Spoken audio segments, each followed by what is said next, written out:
They gave me the wrong game again. So I ordered Mario Power Tennis on the GameCube. I got Mario Golf on.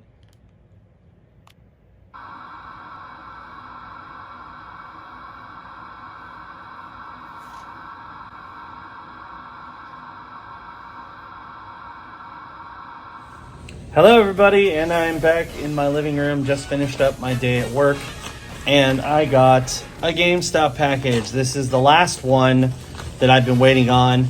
It has 2 games in it. One of them is a very expensive PS1 game, and the other is a GameCube game that I didn't have already. So let's see how I did. Not a good start. We got a blank case, and inside is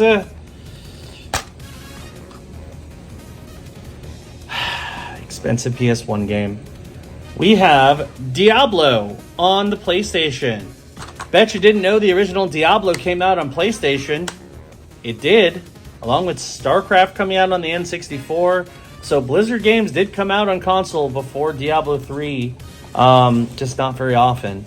But I got the original Diablo on PlayStation, so that way if I want to bust out the OG Diablo, I can on my PS2. And then the other game, GameStop. They gave me the wrong game again. So I ordered Mario Power Tennis on the GameCube. I got Mario Golf on the GameCube. I mean, at least it has the original case. And the manual. It's actually complete, too. But it's not the game I ordered. And I'm pretty sure it's cheaper than what I ordered. I'll have to double check, but I think it is actually a cheaper game than what I ordered. So I definitely want to return this so I can get my refund. But I also might keep it because it is complete and it's in pretty good shape. We'll see how I feel. But yeah, so we got a loose copy of Diablo 3, or not Diablo 3, Diablo on GameCube. And then a Mario Golf game that I didn't order. Great. Well, the good news is that is the last major order I'm going to be placing at GameStop for a little bit, at least, because I've done a lot, too much, I would say. But I think I'm definitely going to slow down quite a bit now. I do have one game that was supposed to come out last week that has been delayed by basically a week. I'm supposed to receive it tomorrow. We'll see if that happens, but we'll get to that when it comes in.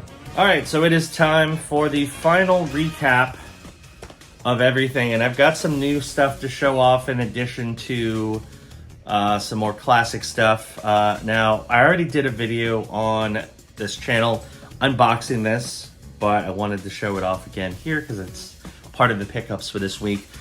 Now, this game, I was actually supposed to get a week before I got it. GameStop, again, it just got lost in the ether.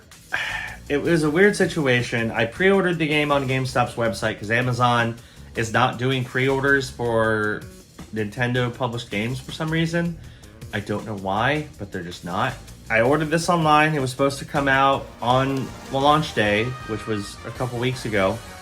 It didn't. It was just saying that FedEx had the package, but nothing came of it. I contacted them several days later and was like, look, I pre-ordered this. I was supposed to have gotten it by now. Where is it? They did some research. They did get it to me finally. It took a week after it was supposed to come out. And I may have gotten refunded. I'm not 100% sure. I'll have to dig a little deeper on that. But I did get a message that the order was canceled. So I might have gotten refunded for it. We'll find out, I guess. But that is the Nintendo World Championships NES Edition on the Switch. I was really excited about this because it's another special edition-ish. It's called the Deluxe set, but it's a special edition-ish game from Nintendo. Those are always nice. Of course, the big draw is the gold cart. I actually just finished the unboxing video, so check that out if you want to get a closer look at the Deluxe set for Nintendo World Championships. And of course, here's the actual game. But I paid $60 for this, I think, unless I got refunded, which I might have. It's worth $60 because it just came out, brand new game. So pretty excited to add that to my collection, which is fantastic.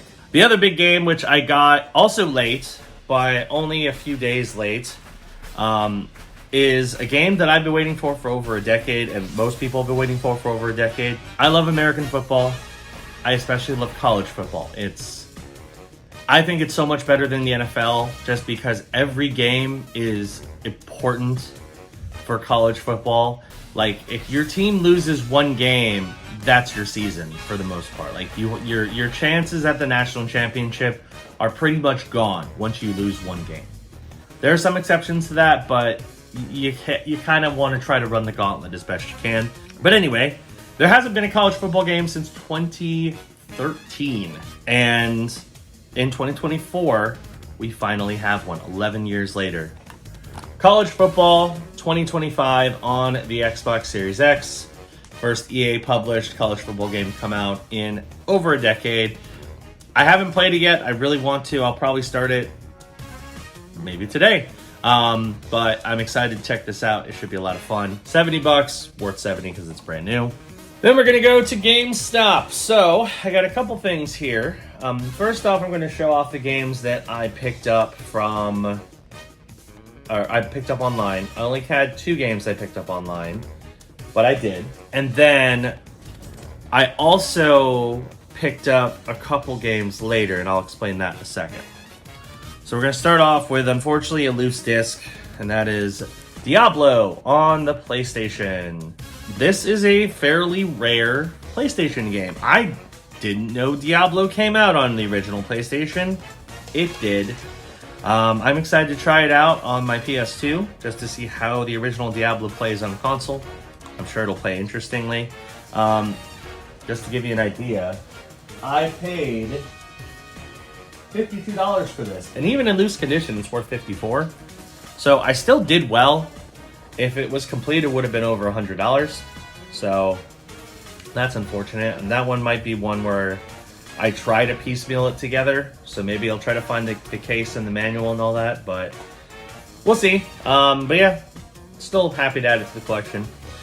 So then we have this one. And this kind of ties into the rest of the packages that I got. So I placed an order. I found some more GameCube games. I decided to add kind of a mid-range one. And that was Mario Power Tennis on the GameCube. That's not what I got, though. I got Mario Golf Toadstool Tour on the GameCube. And my original plan was to return this. But then I double-checked it, and it was complete. It has the manual. It's in beautiful condition. You don't get GameCube games that are complete and in beautiful condition from GameStop very often, and Mario Golf Toadstool Tour is still a good game. The big difference, though, is it is cheaper than what I paid for, which is Mario Power Tennis. So what I did was, along with the other games that were incorrect, like I got a PAL PS2 game, and I was supposed to get one Jak and Daxter game, I got a different one. I went back to GameStop, I returned all these, I rebought this one. So Power Tennis was like $26, this one was like $18. So I paid $18 for this. Technically I paid nothing because it was a return. And it's worth $28. So did pretty well there. I'm very happy with that one. I think it was a good pickup to keep it. Because in the long run, again, I was thinking, well, when am I going to come across this game again in that good condition? I'm not, really. So it was worth keeping, and I'm glad I kept it, but I got my money back too, so that's good. So what did I do with the rest of the credit? I had some more credit, and I decided to go through, of course, GameStop's retro games and see what they had. I picked out 2 games. I paid a little extra for one of them, but one of them was completely free because of the extra credit. And the first game is The Saboteur on the Xbox 360. This is a stealth game with a lot of interesting, like, stylized look from Pandemic. I believe it might have been Pandemic's last game before they shut down. It's a World War II stealth game. It looks fun. I never played it. I heard good things about it, though, so I'm excited to pick it up. And, of course, it is complete in box and in good shape. Paid nothing for this, and it is worth $23, so not bad. And then, of course, this GameStop did not have any GameCube. They did not have any Wii U. They had a bunch of PS3, Xbox 360, Wii. So a lot of this, like, particularly rare stuff wasn't there, but there was this game, and you don't see this game very often complete. I mean, not complete, it's missing the manual, but it has the original box. It's in good shape. It wasn't a terrible price, so I figured it was worth the snag. So yeah, I paid an extra $20 for it, but I think it was worth the pickup. We have Persona Q, the Shadow of the Labyrinth on the 3DS. Now, I don't even have a 3DS, but I wanted to pick this game up because it's a Persona game. It's in great shape. It's just missing the actual manual, if I can get it open, but it has the little instruction booklet in there. So yeah, you don't see 3DS games with their original boxes that often, so I figured it's always worth a grab.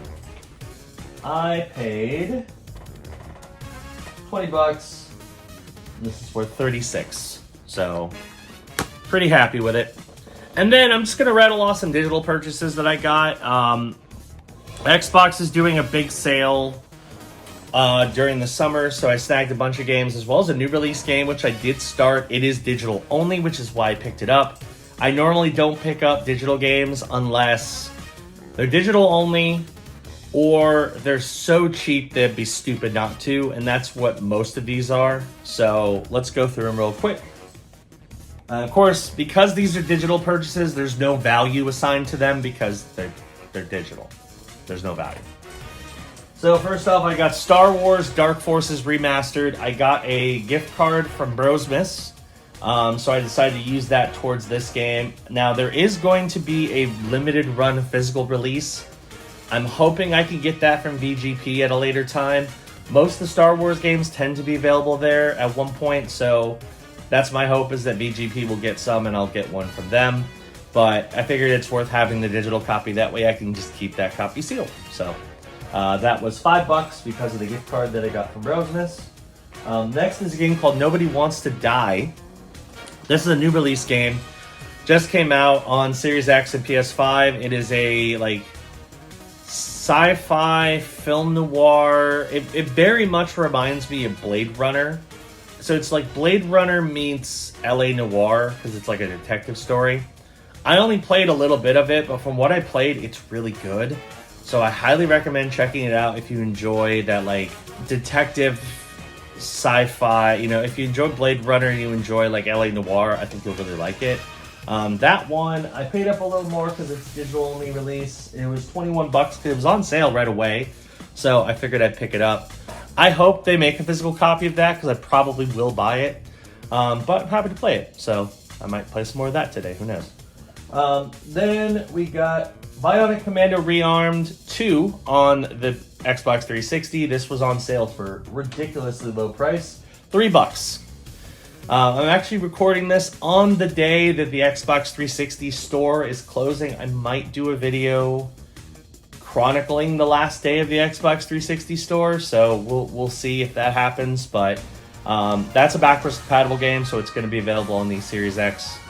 And that's an important thing to note about the 360 closure.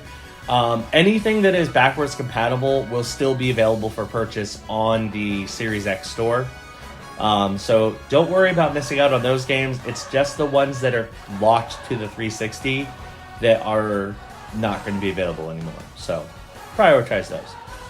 But anyway, paid $3 for that one. Next we have Fairy Legends of Avalon on the 360. This game was $1.40. Even if it's bad, $1.40 is worth picking up a game. So I figured I'd give it a shot. Corey apparently has it. He said it was okay. That's fine. I'm down for that.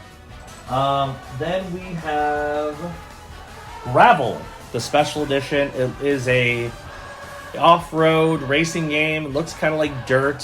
Some people on the reviews compared it to MotorStorm. I'm like, that sounds good to me. The deluxe edition, which comes with the season pass and all the content, was $3. I'd be stupid not to get it, so I picked that up. And then last but certainly not least, we have One Chambra Zombie Bikini Squad on the 360. There is a physical copy of that game. It is pretty expensive, but I found it digitally for $3, so I'm like, yeah, I'll just pick it up here. I'm still going to be on the lookout for that physical copy if I can find it, but for $3, might as well grab it. And that's it. So, a fairly small list of physical games, but we got some big new releases. We got some interesting pickups from GameStop. I think it was a pretty solid week. And I've got a few more purchases coming next week, so there should be at least one more episode before we run out of episodes. I'm trying to slow down a bit on games because I know I've gone really, really hard the last few weeks. So I'm trying to slow down a bit. So if you stop seeing weekly episodes, it's probably just because I'm trying to slow down. The other problem I ran into is certain sections have run out of room. So I'm actually having to like rearrange my room or where games are certainly located. So like my PS5 section, I ran out of room, so I'm having to relocate all the PS5 games to a different spot. And then because of that, like I had to move some other stuff around, and it's a whole mess. But that's what happens when you have a large game collection. So that might be one of the things I do when we run out of weekly episodes, is maybe I'll do a game collection update where I'll show off what my collection looks like today. As opposed to the last time I did it, which it's been a little bit, so we'll see what happens. But anyway, that's going to do it for this episode. Hit that subscribe button, click the notification bell, that way you know when new videos drop. We'll see you on the next episode of The Bargain Game Hunter. Bye.